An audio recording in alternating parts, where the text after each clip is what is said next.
Good evening my dear students. देखिए आज मैं आपके लिए इंग्लिश सेक्शन से इंग्लिश का जो पोएम सेक्शंस है और ये सेक्शंस में आप देखोगे यूनिट नंबर 3 और इसका टाइटल है कीपिंग क्वाइट। तो आज मैं इस चैप्टर को लेकर आया हूं और ये काफी इंपॉर्टेंट चैप्टर है आपके लिए और इसके जो पोएट्स हैं वो पोएट हैं पैब्लो नेरुडा। ठीक है, तो इस कविता में मेनली पेब्लो नेरुडा साहब जो हैं वो यह बताने का प्रयास करते हैं कि यदि हम लोग शांत रहते हैं तो इसका हमारे जीवन में क्या प्रभाव पड़ता है, बेनिफिट हमको क्या मिलता है, एडवांटेज क्या हमको मिलता है। ठीक है, तो फर्स्ट ऑफ ऑल आप जैसे जानते हो कि जब हम कोई पोएम को देखते हैं तो उस पोएम से सबसे पहले क्या आता है कि स्टेंजा से रिलेटेड क्वेश्चंस अराइज करते हैं। आज मैं उन्हीं क्वेश्चंस को लेकर आया हूं। तो जैसे आप लोग देखोगे स्टेंजा में आपका पूछता है, पहला स्टेंजा है कि read the stanza given below and answer the question that follow each. ठीक है, तो नीचे दी गई पंक्ति को पढ़िए और इसमें पूछे गए प्रत्येक प्रश्नों का उत्तर दीजिए। तो स्टेंजा क्या है, तो स्टेंजा आप इसमें जो सबसे पहला स्टेंजा आपका मिलेगा कीपिंग क्वाइट में कि now we will count to 12। ठीक है, कि अब हम लोग 12 तक गिनेंगे and we will keep still और हम लोग शांत हो जाएंगे।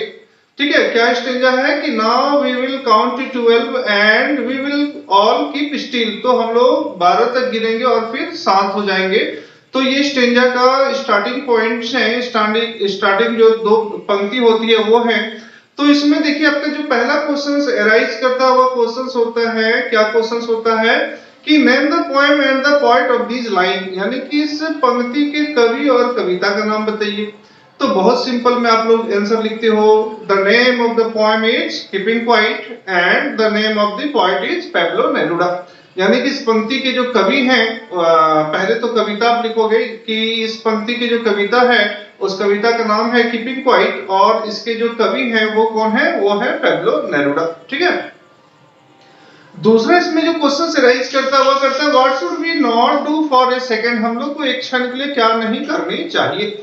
What should we not do for a second, हम लोग को एक क्षण के लिए क्या नहीं करनी चाहिए, ये दूसरी क्वेश्चन से राइज करती है।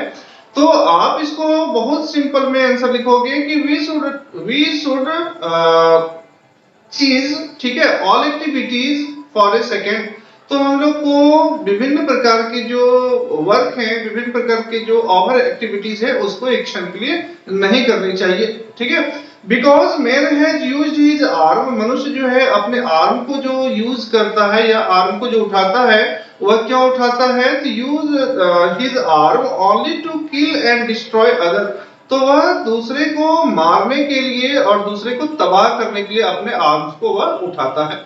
तो इसलिए कभी कहते हैं कि हम लोग को कुछ क्षण के लिए बिल्कुल कुछ नहीं करने चाहिए।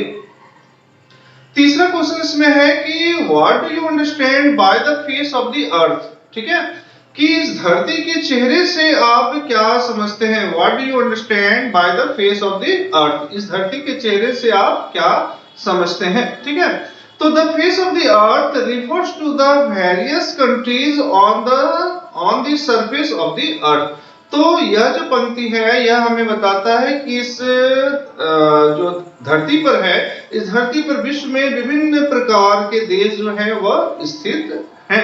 ठीक है, नेक्स्ट इसमें क्वेश्चंस जो राइज करता है वो कहता है let's not speak in any language, चलो हम लोग किसी भी भाषा में बात ना करें। तो से द पॉइंट व्हाई, तो कवि ने ऐसा क्यों कहा है, let's not speak in any language से द पॉइंट व्हाई, तो चलो हम लोग किसी भी भाषा में बात ना करें, ऐसा कवि ने क्यों कहा है। ठीक है, तो इसका हम लोग आंसर लिखते हैं कि the people of the world, ठीक है, ये जो संसार के जो लोग हैं, have been indulging in wars and bloodsheds on minor dispute, तो इस संसार के जो लोग हैं वह खून खराबे पर उतर आते हैं, वो संलग्न रहते हैं किस चीज में, तो छोटी छोटी बातों पर वह खून खराबे पर उतर आते हैं, युद्ध पर वो उतर आते हैं। ठीक है, minor dispute, so the poet say let's not speak in any language, इसलिए कवि ने कहा है कि चलो हम लोग किसी भी भाषा में बात ना करें। ठीक है, देखिए बिल्कुल सही है कि आज हम या आप या और भी जो संसार में लोग हैं तो वह क्या करते हैं कि छोटी छोटी बातों पर माइनर एक्सक्यूज जिसको हम लोग करते हैं, हम लोग क्या करते हैं खून खराबा पर उतर आते हैं। तो कभी कहते हैं कि इससे बहुत बेहतर है शांत रहना, चलो हम लोग शांत रहते हैं ताकि इस तरह की प्रॉब्लम जो है वो हमारे आपके बीच क्रिएट ना हो। पांचवा जो इसके ऑब्जेक्टिव क्वेश्चन राइज करते हैं वह करते हैं कि why does the poet ask us to count to 12। हम लोग को कवि जो है वो 12 तक गिनने के लिए क्यों कहते हैं। Why does the poet ask us to count to 12, हम लोग को कवि 12 तक गिनने के लिए क्यों कहते हैं। तो इसका हम लोग आंसर लिखेंगे कि I think there are only 12 sign on the clock.